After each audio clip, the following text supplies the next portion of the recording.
This is one moment in which it's very clear that public policy is quite literally a matter of life and death. Now that's Georgia Democratic Senator Raphael Warnock there at an event held by Senate Majority Leader Chuck Schumer. And you heard it. You heard what he said. He called the funding a matter of life or death. Well, joining us now to talk about this is a Republican Senate candidate in New York, Joe Pinion. Joe, have you gotten to the bottom of this yet? Are they using COVID funds in New York and other places to push CRT?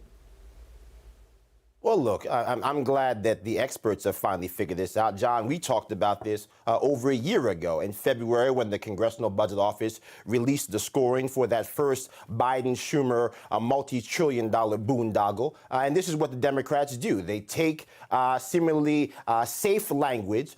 They use it as a Trojan horse to enact semi-permanent government spending. And then they use that money to do pretty much whatever they please. And so this is what we have the opportunity to do right now.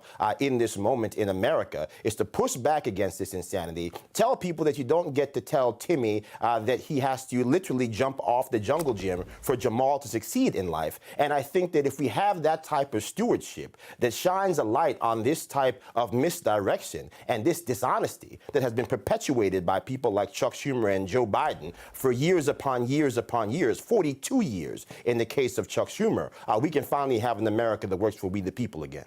And Joe, want to talk to you about Mayor Eric Adams and his comments that he's cracking down on police officers that are using cell phones while on duty. He's now asking residents to snitch, to send them photos of officers who are on their phones, who are defying his order. He says he'll show up at the subway station the next day. What do you make of this?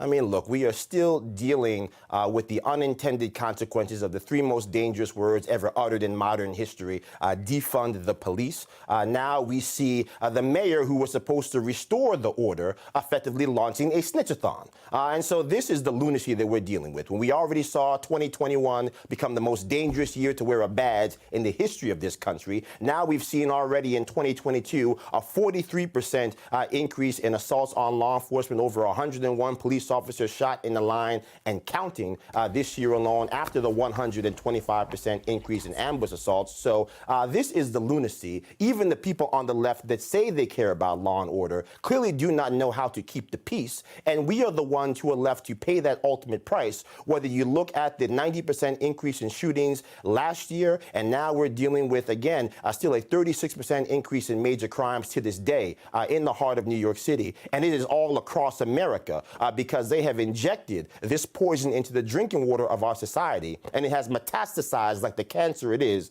And if we don't elect leadership now to do something about it, we're going to find ourselves on the road to Damascus in a way that we cannot turn around from. All right, Joe Pinion, great to see you. Good luck on that Senate run, Joe. Absolutely, and we appreciate you, and help us get the job done at joepinion.com. It's time to send Chuck Schumer packing. Thanks, Joe.